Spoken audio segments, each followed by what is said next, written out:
大家好啊！今集咧係同大家介紹一下勞力士 Yamaster 系列係1:1市場嘅一個整體情況嘅。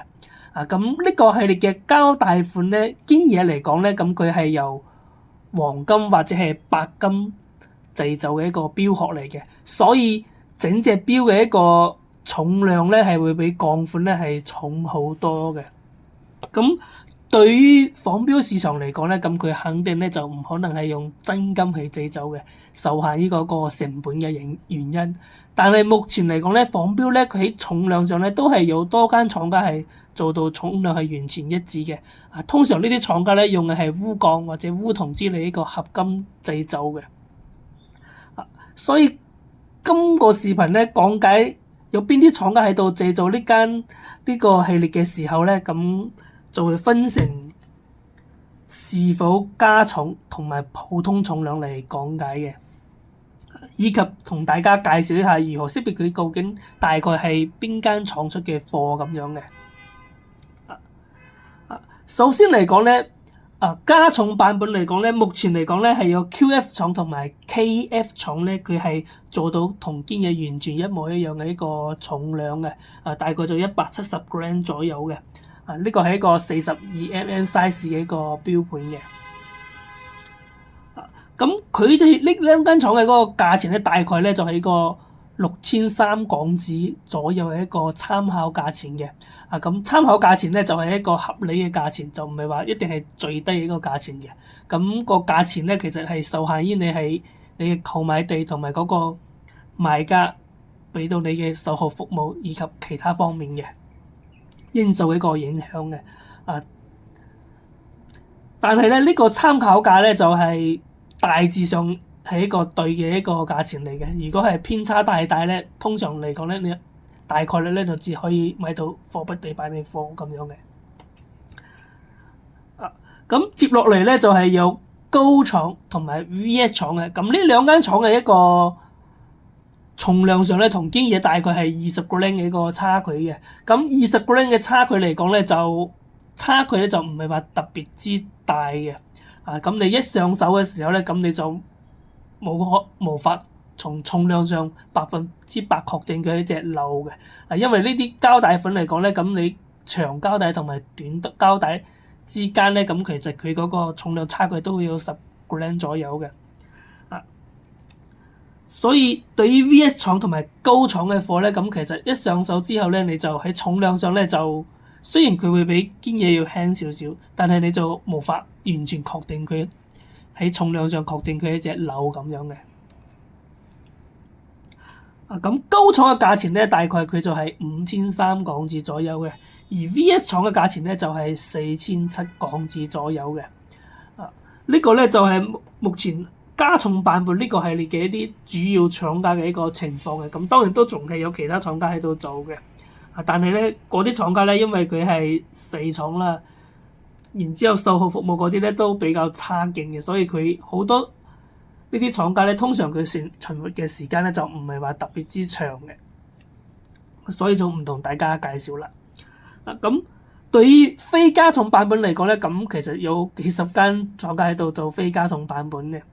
包括 VS 廠咧，咁佢都係有非加重版本嘅。VS 廠嚟講咧，佢係會出加重版本同埋非加重版本咁樣嘅。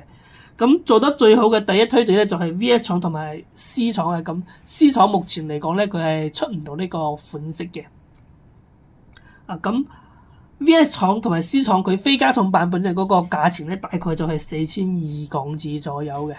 咁其實 VS 廠咧，佢不嬲佢加重版本同非加重版本咧，個價差係非常之細嘅。其實就係通常就幾百蚊嘅一個價差嘅，算係會比較有良心嘅一個價錢嘅。因為對比其他廠嚟講咧，咁非加重同埋加重咧，通常嚟講咧，佢嗰個價差都係超過1000蚊嘅。比如 QF 廠，佢通常佢都要出加重版本同埋非加重版本，但係佢哋嘅價錢咧就會超過1000蚊以上嘅一個差價嘅。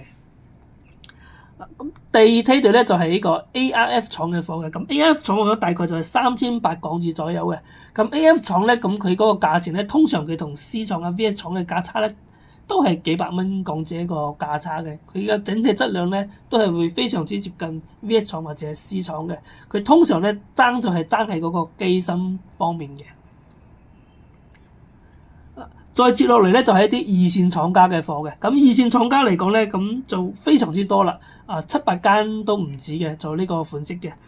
主流嘅有 EWE、CVS 等等嘅。咁佢哋嘅價錢咧大概都係差唔多嘅，就係3300港紙左右咁樣嘅。咁再接落嚟再下一級咧就係 A 殼。通常我哋講嘅 A 殼咧就係個廠家咧佢係冇名嘅。通常其實佢都係算係一個死廠嚟嘅啦。就廠家冇名嘅，但係咧佢就會比我哋通常講嘅銳機版本再高一級咁樣嘅。咁 A 殼廠家嘅呢個價錢咧大概就係3000港紙左右嘅。其實佢嗰個價錢咧都係唔係話非常之低嘅，對比嗰啲二線廠家嚟講，都係平幾百蚊嘅啫。佢哋嘅質素之間嘅差距咧，其實都係呢幾百蚊嘅質素嘅一個差距嚟嘅啫。咁再下一級咧，咁佢就係銳機版本啦。銳機版本嚟講咧，咁其實銳機版本咧就係你打開個後蓋睇得到嗰個機芯咧，佢係冇刻勞力士呢啲 logo 上去嘅。佢通常咧就係一個仿嘅一個 ETA 224、236之類嘅呢啲機芯嚟嘅。咁佢就唔係真係瑞士機芯嘅，佢就係仿製嘅一個瑞士機芯，所以我哋通常就叫呢種咧係銳機版本嘅。咁呢啲標款嚟講咧，咁佢搭載真瑞士機芯嘅都係會有嘅，但係呢啲咧通常就係你要訂製嘅，就冇廠家佢直接會搭呢個真嘅一個瑞士機芯上去，因為比如啲瑞士224呢啲機芯咧，其實佢都要2000幾蚊一個，單個機芯就2000幾蚊啦。咁你搭埋之後呢隻錶咧，肯定佢都會，即使係非加重版本咧，咁佢都係5000或者樓上咁樣嘅。所以咧就好少廠家就會直接搭載真瑞士機芯出貨嘅。通常你要真瑞士機芯咧，咁你就要訂製咁樣嘅。咁仿錶銳機版本咧，佢大概就係2200價錢左右嘅。咁再接落嚟一級咧，就係 Citizen 機芯版本嘅。咁 Citizen 機芯嚟講咧，佢嗰個價錢咧大概就係900蚊左右嘅。咁 Citizen 機芯版本咧，其實佢就係搭咗一個日本嘅呢個 Citizen 機芯嘅。同樣機芯上咧都唔係有勞力士嗰啲 logo 黑字嗰啲嘅。最普通嘅就係國產機芯嗰種啦。咁國產機芯嗰種咧，通常就係500港紙左右咁樣嘅。呢個咧就係 Yamaster 呢個系列咧，係整個1:1市場上一個整體個情況嘅。咁其實做嘅廠家非常之多嘅。咁你又識別佢嗰個係邊個廠家版本，其實都係有相當難度嘅，因為佢本身有一個比較普通嘅一個款式嚟嘅，就並冇複雜計時功能嘅呢個款式。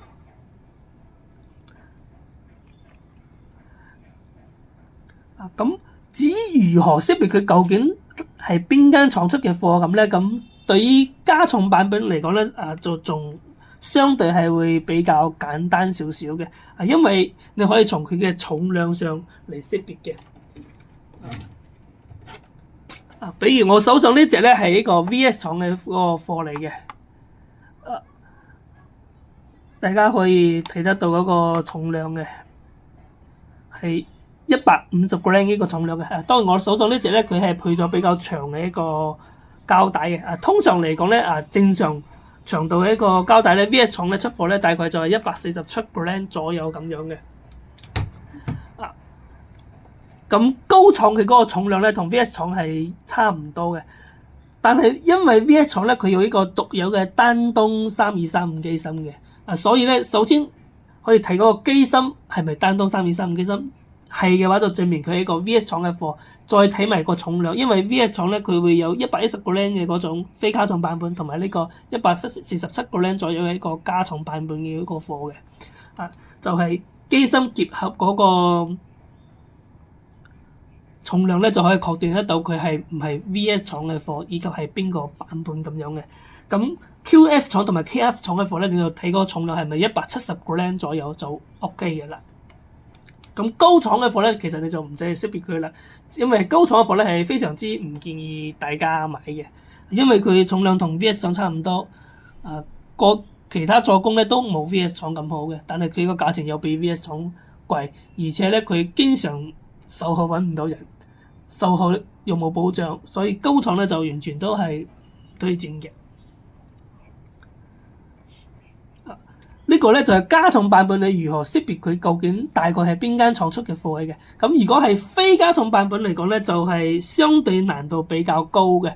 因為除咗 VS 廠啦，咁其他廠咧，比如 AF 廠啊、C 廠啊、EW 廠、伊特廠啊之類嘅廠家咧，佢全部咧都係搭載咗一個上海嘅一個3235機芯嘅。所以從機芯上嚟判斷咧，你就會非常之困難。你一睇到佢係一個上海3235機芯咧，你就仲無法確定佢究竟係邊間廠嘅貨。你只可以確定得到佢係一個上海3235機芯，而且係有70小時動力儲存嘅呢種新款嘅上海3235機芯咧，咁你只可以確定得到佢係一個二線廠家或者係一個一線廠家一個貨嘅，你就無法確定佢具體係邊間廠家嘅貨嘅。呢個係一點嘅。咁第二點嚟講咧，大家可以睇嗰個膠帶方面嘅。目前嚟講咧，因為 low 嘅一個膠帶堅嘢咧，佢會有個幾鋼片喺入邊嘅。咁目前仿標咧都會有嘅。但係咧同時咧都會有普通嘅嗰啲膠帶喺上邊嘅。咁有幾鋼片嘅膠帶咧，佢會有一個自然嘅弧度喺度嘅。咁如果係冇幾億鋼片喺入邊嘅一個膠帶咧，佢就冇一個自然嘅弧度喺度嘅。以及咧，大家咧可以重點睇呢個膠帶上邊嘅呢個編號嘅。比如呢度咧就寫住呢個 E 嘅，咁堅嘢都係只有一個字母嘅。但係咧如果係比較差啲嘅廠家或者有啲二線廠家出嘅貨咧，佢嗰個膠帶上咧佢會有兩個字母嘅，比如呢個咧係 E-E 咁樣嘅。所以咧從膠帶上咧你都可以判斷佢係咪一個一線廠家嘅貨。咁最少如果佢係一個兩個字母嘅一個編號咧，咁佢就肯定唔係一個一線廠家嘅貨嘅。雖然佢一個字母唔代表佢一定係一個一線廠家嘅貨，但係佢如果係膠帶就係兩個字母咧，咁佢肯定就唔係一個一線廠家嘅一個貨嚟嘅。所以第二點咧就係從嗰個膠帶方面嚟判斷嘅。咁其他方面嘅判斷咧，咁就其實係會比較難啦。所以其實嚟講 ，VS 廠加重版本嘅呢個貨咧，同非加重版本嘅一線廠家嘅貨嘅價錢其實就爭咗幾百蚊。所以建議如果係買呢個系列嘅買家嚟講咧，優先係選擇 VS 廠嘅加重版本嘅。其次咧，再係選擇 QF 廠或者 KF 廠嘅貨嘅。咁如果對嗰個重量係冇關係咧，都係會最建議係揀 VS 廠非加重版本嘅。咁如果你實在嗰個預算有限咧，咁二線廠家3300港紙左右嘅一個價位嘅咧，都係可以選擇嘅。再低過呢個價位嘅咧，其實就唔係話非常之建議嘅。如果係再低過呢個價位咧，都會建議係你直接買個西鐵城機芯版本玩下就算嘅。因為國產機芯版本其實就係完全唔建議嘅，因為國產機芯版本佢個機芯實在太嬲啦，太容易壞啦。西鐵城機芯版本咧，咁起碼佢個機芯還係 OK 嘅。呢個系列咧就主要同大家介紹到呢度啦。咁如果大家對手錶有興趣咧，可以添加嘅個方式嘅。同埋咧，如果大家對咩題目有興趣咧，咁你都可以留言嘅。見到大家留言咧，就會拍專門嘅視頻同大家介紹嘅。今集咧就同大家介紹到呢度啦。咁如果大家對手錶有興趣咧，可以加呢個方式嘅。有任何問題咧，都可以隨時問我嘅。多謝晒。